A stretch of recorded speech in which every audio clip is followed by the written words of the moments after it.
Pretoria. It's got many universities. So we were there as guests of the University of Pretoria music department. I got a lot of ideas from my teachers, conductors, and musicians, and now it's my time to share my experiences. We all have our emotional changes. There are rainy days, there are sad days, and sometimes there is no reason to continue life. Sometimes you can feel some light. For me, Sibelius is like that. So the composer is the highest author. You have to go to that way. We are performers. The composer is there, and we must go to that way.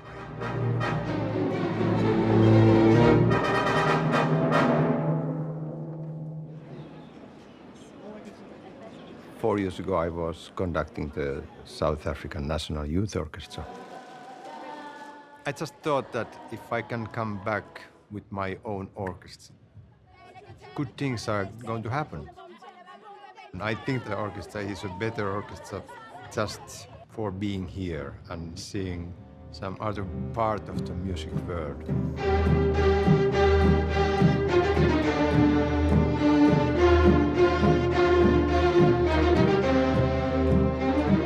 University of Pretoria was where we got to meet up with the South African National Youth Orchestra and do a side-by-side. I think that's where we literally sit next to the students while they play some repertoire. We have young people that come from every single corner of the country, from different cultures and backgrounds.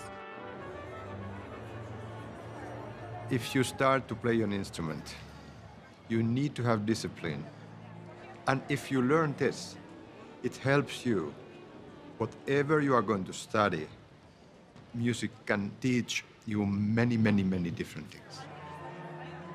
When you work with students in a masterclass setting and you offer a solution and they put it to work right there and then, and the difference is sometimes really obvious. Now you can maybe think about not just playing right here, but playing out to everybody. Just exhaling and giving it out there.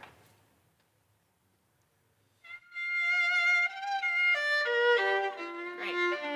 So I think that was a lot better too. There were lots of questions which sort of stumped us, such as, you know, what do I do if I have no teacher and I don't have YouTube? How do I learn how to play? Like when you do a brushstroke? So I think it was challenging for all of us to sort of figure out how to solve these issues. You can think more about the shape and not anymore like the smaller beats. You're thinking about and then how it continues. So when you stop playing, somebody else takes it over, they continue.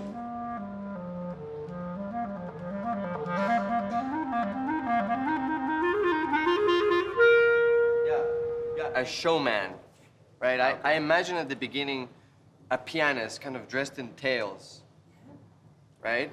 Playing this virtuosic introduction. And nobody could imagine that the same pianist has the chops to play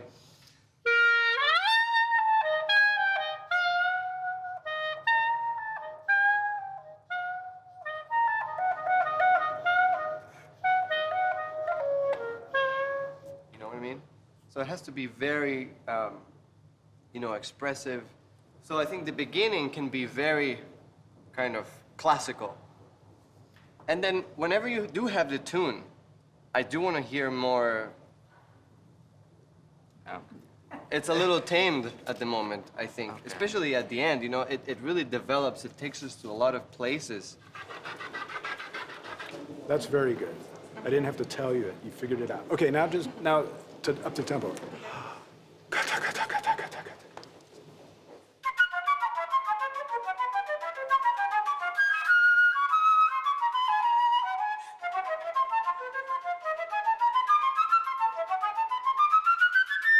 I'm perfectly happy. Good.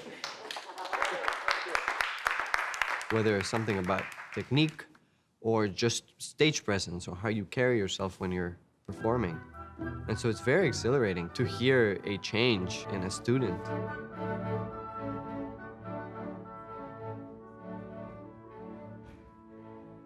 We've been coaching these great students for a couple days now. We're friends.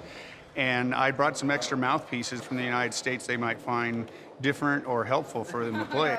Wasn't expected at all. Yeah, it's really cool. Yeah. And we get to try them all out and see. different foots. Yeah. Bar 31. Nelson Mandela was a huge hero in our country. Without him, this probably wouldn't happen because back then it was very segregated, and so music for black people or people of color was not accessible. Now we've got access to instruments and we can play with orchestras and we can play with other people of different colors as well. I'm so happy that I was part of this experience. It will be my driving force for forever now. Almost all music should be connected to dance. Dancing should be light, and it should be like this more than that way. So it's something which I use quite often. So ask many times a player to tell a story. Don't just play the note, try to tell us something. Okay, let's start again. Let's start again. So,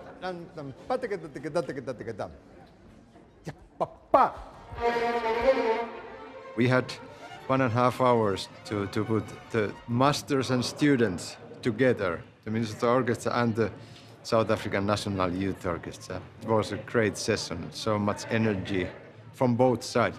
I know that the students, they were learning, but it goes the other way around too.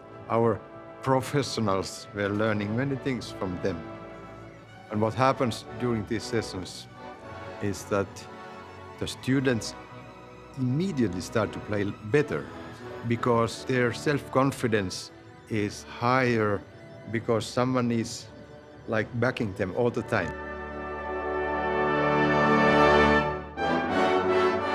I hope that some of the players got some like a fresh idea about the music making, how to play my part, how to listen some others, and so that sounds good and is together with the other players. Playing side by side with the Minnesota Orchestra was amazing, a wonderful opportunity.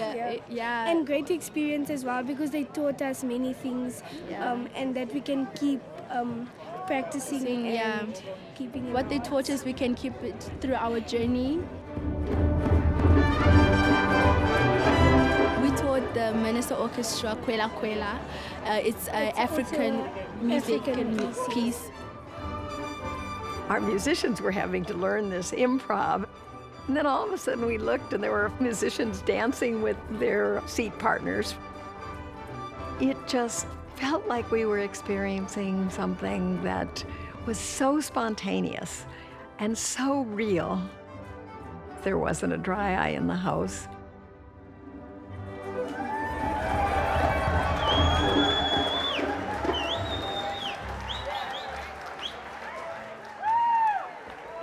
When I am seeing a school, young people, it tells me that those people are going to take care of the future.